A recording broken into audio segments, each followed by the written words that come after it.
Hey, what's up guys? This is Anthony from Anthony's Customs, and for this review, we are looking at the NECA quarter-scale Teenage Mutant Ninja Turtles movie, RAPHAEL, which, man, these things are just fantastic. If you guys saw my Donatello review, which you haven't, if you haven't, you should go check it out, but if you've seen it, then you know that these guys are just incredibly well detailed. They're very aesthetically pleasing. They do lack a little bit in the range of motion department. They're not going to get in the most dynamic of poses, but they have a cool batch of accessories and just such a great aesthetic that these guys are easily worth getting. But there are some things we need to talk about, things you need to be aware of, so we're going to go ahead and go through the entire figure in this review, and then you will be ready to buy one for yourself and put him on display in your collection. So let's go ahead and get him off the stand and take a closer look. This guy stands just about 17 inches tall, which makes him just shy of like a 6 foot tall person, which is pretty accurate. That's how tall they're supposed to be. That makes him just about 43 centimeters, really close to that. So again, scale is not an issue. I don't have my Donatello handy to compare them size-wise together, but I'm pretty sure these guys have the same sculpt.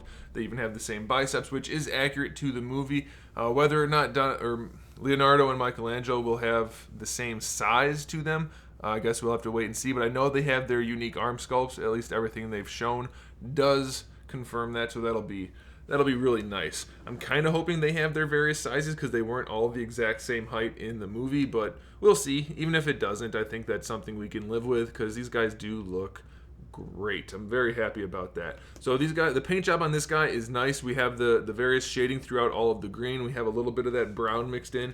You can see that on the thigh in particular, a little bit of brown shading in there. All of the spots are very well done, so that's pretty cool. Some of them have the brown around them, some don't.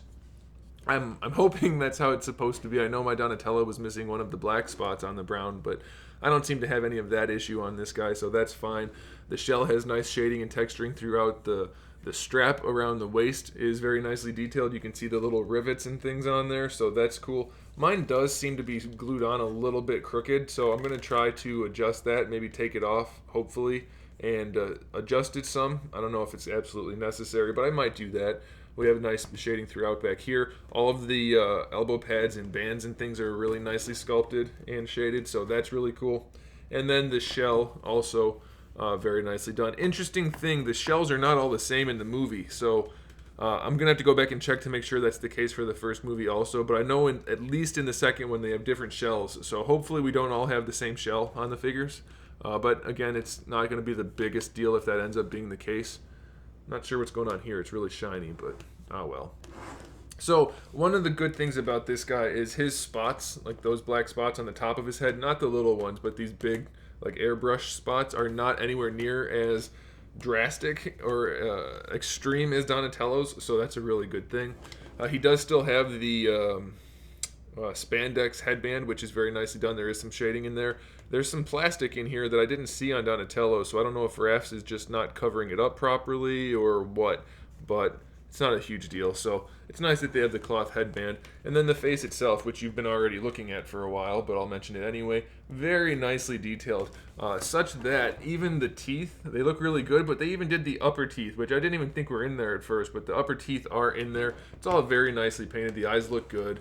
I'm very, very happy with these guys. The aesthetic is just, it's fantastic. I love it. I love it. I love it. All right, so now let's talk about accessories. We have the two gripping hands that come on him in the package. Those have a horizontal joint in them. We have another set of these hands which have the vertical joint that will be obviously useful for posing him. We have two kind of loose hands, kind of gripping hands. You can use those probably for whatever you want. Nothing particular on this figure, not like Donatello where he's holding the canister of ooze. We have one finger pointing hand and then one basically flat open hand, which would be ideal for holding the slice of pizza, which is very nicely detailed, looks like it's edible. And then we have his two sides, which are nicely sculpted and nicely painted, which do fit into his belt, though they are a little bit iffy when you put them on the belt just because they wanna, or they have to, push up against the legs. So that's kind of an issue. If you bring the leg back a little bit, you have a little bit better success with that, but you can see they are forced against the leg and they don't necessarily want to stay where you want to put them. So that's not ideal. Not sure there's a good way around that, but it's worth mentioning that it is kind of an issue. But still, if you want to put him in his hands, which is what I would recommend, you will have no problem doing that. So let's talk about the articulation now. We're going to try to fit that all on here.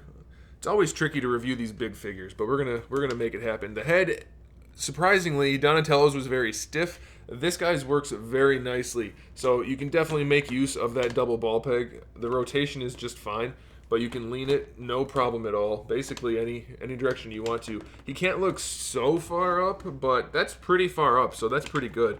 Then obviously it goes back down, so you have really nice range on this guy's head, so I like that a whole bunch. What I don't really care for, and this might just be a fluke for my figure, hopefully that's the case, his torso is very loose, like not posable, it's just floppy.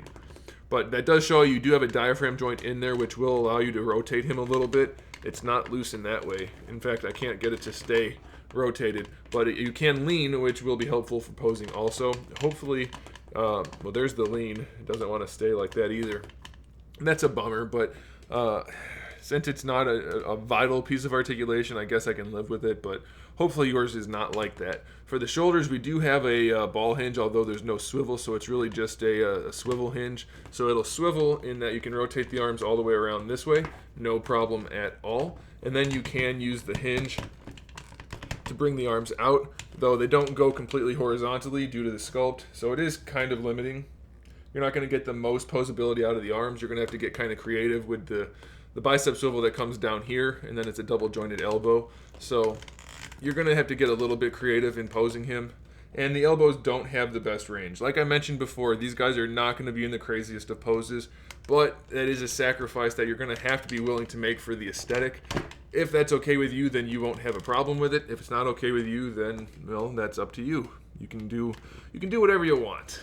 And then for the wrist, we do have our swivel. This is a separate piece. This is a separate piece also, but it doesn't really move around too much. I'm not sure if it's like the knees in that it's on a ball peg, but you can't really get it out of the way of the elbow. Anyway, you have your swivel and your hinge for the wrist, which we already talked about briefly. For the hips, we have ratcheting ball hinge hips, which work really nicely. You can get the legs all the way out to the side pretty much, so that's great. Going forward,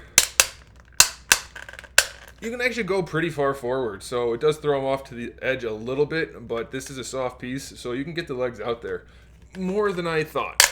I thought it was a little bit more limited than that, but it's not, so that's good. You do have your thigh swivel, which works really nicely. In fact, the hips might be the best part of the articulation. And, well, the hips and the neck. It works really nicely.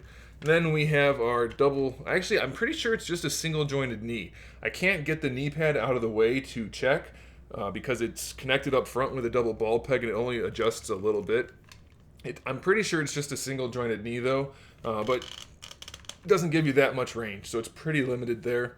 And then we have, lastly, a ball peg for the ankle. Now mine are kind of loose, not incredibly loose, but they're not incredibly tight. You're going to have to be careful with these because I feel like they have better range than I'm getting out of them, so it might be stuck at certain points but then loose at others. But they are pretty limited, so you're not going to get them in crazy poses. I don't know. I mean, for me, that's okay. Obviously, I would definitely prefer to be able to get them into crazy poses, or at least more dynamic poses.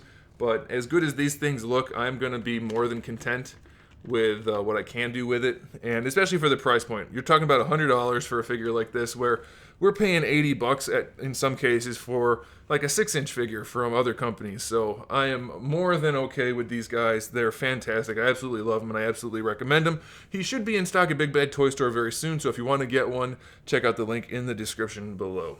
Thanks for watching, guys. Make sure you subscribe to the channel. I have new videos up every single day. Make sure you turn on notifications so you don't miss them. We talk about action figures, movies, TV shows, video games, all kinds of fun stuff. So make sure you come back for that. Make sure you give the video a thumbs up if you liked it. And in the meantime, keep collecting.